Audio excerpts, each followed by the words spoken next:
Bismillahirrahmanirrahim. Qala al-mu'allifu rahimahullahu ta'ala wa nafana bi ulumihi ya rabbal alamin. Bismillahirrahmanirrahim. Wa yustaratu tarku fi'lin kasirin ka'adwin wa tarki rijlin bila hajatin. Wa yustaratu lan den syarataken tarku fi'lin opo ninggalno perbuatan kasirin yang banyak. Opo fi'lun opo ninggalno perbuatan kasirin yang banyak. Opo fi'lun. Contoh, ka'adwin seperti lari,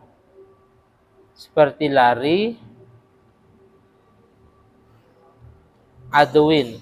Kalau adu maknanya musuh. Nah, ini lafaz yang sama tapi beda harokat, beda pengertian. Ini kelebihan bahasa Arab. Wa tahriki rijlin dan menggerakkan kaki. Wa tahriki rijlin, ro-nya kasroh. Kalau dibaca rojul itu maknanya apa? Laki-laki. Ya, ini hurufnya sama, ada ro, jim, lam. Lan menggerakkan kaki bila hajatin kalawan tanpa ada hajat. Wa tarki ta'amudi wat'in najisin. Wa tarki ta'amudi wat'in najisin. Lan ninggalno sengaja menginjak najis. Lan ninggalno sengaja menginjak najis walau yabisan, walaupun itu kering. Walau yabisan, walaupun itu kering. Wa in ammat tariqah, wa in ammah, walaupun rata opo najis, walaupun rata opo najis at-tariqa ing dalan. At-tariqa ing dalan.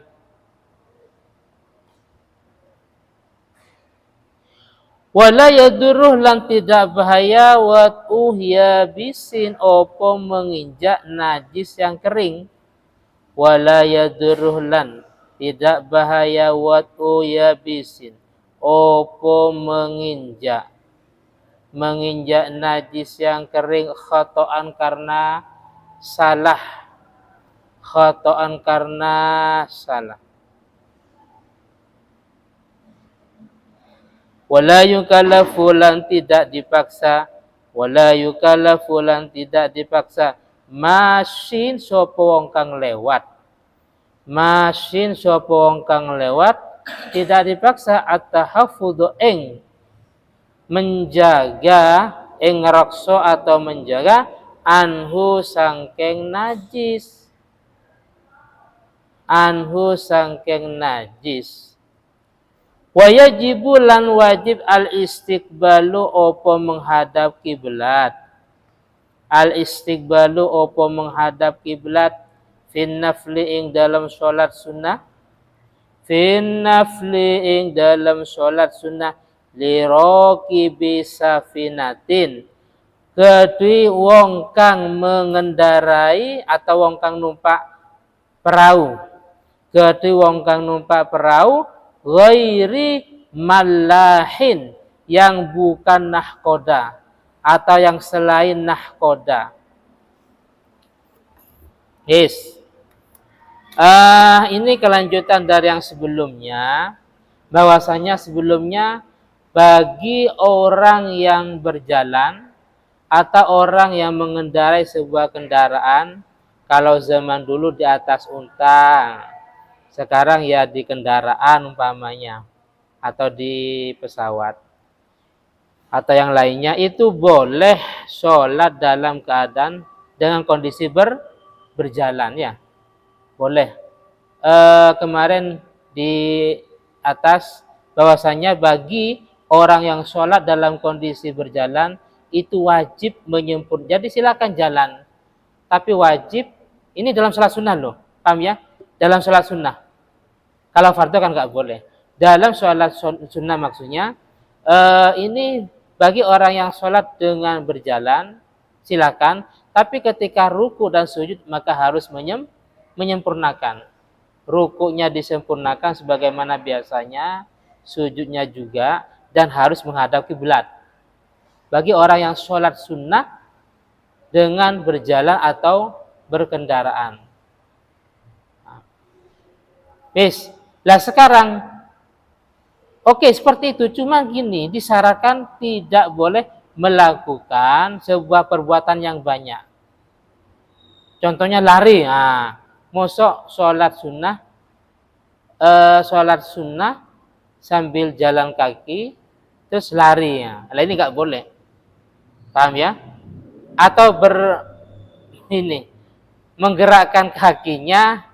Yang jelas kalau jalankan kakinya bergerak ya. Maksudnya kalau tanpa ada hajat, ya mungkin dia berjalan semestinya tanpa ada memainkan kakinya kecuali ada hajat atau kebutuhan. Dan juga syaratnya tidak boleh sengaja menginjak najis. Jadi sebenarnya ini jaraknya atau jalannya, seandainya dia lewat ke tengah sedikit ini bisa, tapi masih lurus. Sedangkan di depannya itu ada najis dan dia sengaja menginjak, walaupun kering maka tidak dibenarkan. Nah, ini kalau seandainya terjadi loh, sekarang sulit, masuk sholat sunnah dalam sambil berjalan kan sulit ya. Sholat sunnah silakan langsung di musola atau di mana, entah itu duha atau apa ya. Tapi yang jelas kemarin ruku sujudnya harus sempurna dan harus menghadap kiblat. Silakan jalan kaki umpamanya. Walaupun najis itu merata ke sebuah jalan, jadi tetap harus dihindar kalau bisa. Tidak boleh menginjak najis tersebut walaupun kering. Hanya saja kalau dia menginjak najis yang kering karena salah, bukan sengaja, jadi dia sebenarnya mungkin najisnya di depannya. Dia tujuannya mau menghindar lewat di sebelahnya. Ternyata tetap ada najis. Dan ini nggak apa-apa kalau kering. Nah, kalau kering. Terus sekarang ada sebuah permasalahan. Bagi seorang yang sholat sunnah, orang itu rokibu safina, pengendara perahu. Nah, pengendara perahu wajib menghadap kiblat kecuali nahkodanya. Paham ya? Kalau nahkodanya repot nanti dituntut harus menghadap kiblat. Ustadz, gimana kita kan di tengah-tengah laut, sulit menemukan arah kiblat. Sebagaimana yang saya jelaskan kemarin, sekarang canggih. Di HP bisa ya. Pakai apa? Pakai kompas. Sana kiblat. Error lah, semuanya error. Gak ada jaringan. Jaringan pengaruh nggak dalam kompas? Kalau jaringan nggak normal berarti kompasnya tidak berfungsi. Ini satu pun tidak ada yang ngerti arah kiblat, kompasnya error gimana? Ijtihad. Oh ya sana arah kiblat. Namanya ijtihad. Tidak boleh sembarang langsung sholat. Kalau sembarang langsung sholat, nggak sah sholatnya. Sebagaimana dalam masalah masuknya waktu. Kita harus yakin, ngerti, sudah masuk waktu zuhur, asar, dan seterusnya. Bagaimana? Sekarang gampang. Ada suara azan. Ada jam tangan, jam dinding. Umpamanya. Kalau mendung, lampu padam nggak mendung pakai benda. Oh ternyata ini sudah masuk zuhur. Mendung umpamanya ya harus ijtihad, dikira-kirakan. Oh ini sudah masuk waktu zuhur umpamanya. Jam nggak ada, tidak ada suara azan, mendung, semuanya nggak ada. Indikasi-indikasi yang menjadi tanda masuknya waktu nggak ada. Lampu padam, azan nggak ada, jam nggak ada. Bagaimana? Ijtihad. Karena ketika kita sholat tanpa tahu sudah masuk atau belum, sholatnya tidak sah. Paham ya? Itu sebelumnya. Kecuali bagi nahkodanya. Nahkodanya silahkan. Dia tidak diharuskan menghadap kiblat. Lah ini kalau zaman dulu kan perahu ya. Sekarang dengan kemajuan zaman ini, dengan kemajuan zaman selain perahu apa namanya? Pesawat. Paham ya? Pesawat. Terus ada al-qitor, apa qitor? Kereta. Lah ini sulit. Memang ada katanya sebagian kereta ada musolanya. Terus bagaimana ya, kita harus normal. Jadi gini, Surabaya, Jakarta itu kurang lebihnya 10 sampai 11 jam perjalanan. Kalau sebelum berangkat sudah masuk waktu, kita jamak. Paham ya? Berangkat jam 1. Nah, kita di tempat itu di ruang tunggu sudah berapa? Jam 12 setengah 1. Nah, kita jamak takdim. Paham ya? Jamak takdim. Sama, ini ketika sebelum pesawat atau sebelum kereta, jamak takdim. Masalahnya kita sudah berada di kereta dan pesawat. Paham ya? Kereta dan pesawat. Bagaimana ketika sudah masuk waktu? Lah ini, kita praktek yang ini. Kita sholat itu dalam kondisi normal. Ruku, sujud, menghadap kiblat kalau memungkinkan. Paham ya? Kalau tidak memungkinkan ya karena umpamanya, tapi sekarang ini kan kalau kereta itu kan sudah tertib. Paham ya? Sudah tertib. Yang jelas kalau memungkinkan silakan, tapi kalau tidak memungkinkan ya enggak memungkinkan. Agama tidak memaksa kalau tidak memungkinkan. Kalau ini kalau di pesawat beda. Paham ya? Perjalanan dari Surabaya ke Madinah itu 10-11 jam. Tapi masalahnya kita kan tidak dipungkiri bisa jadi keluar masuk WC. Kalau di kereta ada airnya. Istinja ya, buang air kecil, besar istinja pakai air normal. Bisa wudhu. Di pesawat nggak ada air, bahkan bahaya. Adanya tisu. Paham? Kemungkinan besar kita nggak punya wudhu. Air nggak ada, pakai apa wudhunya? Tayamum nggak bisa, nggak ada debu. Nggak usah tayamum. Praktek tayamum itu praktek yang salah. Nggak punya wudhu, nggak bisa tayamum. Nah, kemungkinan besar pakaian mutanajis. Ya, musuh buang air kecil nggak kecipratan. Kemungkinan besar kecipratan. Ada mazinnatun najasah. Kemungkinan ada yang terkena najis. Bagaimana Ustadz? Sudah ada pemberitahuan kita nyampe di negara ini, masuk waktu sholat ini umpamanya. Maka sholatnya sholat lihurmatil waktu. Niat saya sholat fardhu duhur umpamanya 4 rakaat menghadap kiblat karena menghormat waktu lillahi ta'ala. Nanti nyampe ke tempat, ke Madinah umpamanya, sudah suci semua, harus mengulang lagi. Kalau berangkat di sini sebelum berangkat setelah duhur, gampang. Duhur sama asar sudah di jamak takdim. Nah ini, paham ya? Duhur sama asar di jamak takdim. Maghrib sama isya di jamak takhir. Berarti di pesawat gak usah sholat. Sholatnya nanti di Madinah, jamak takhir.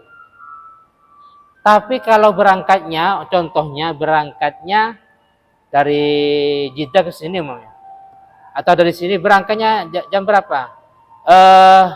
Berangkatnya menjelang subuh umpamanya, subuh.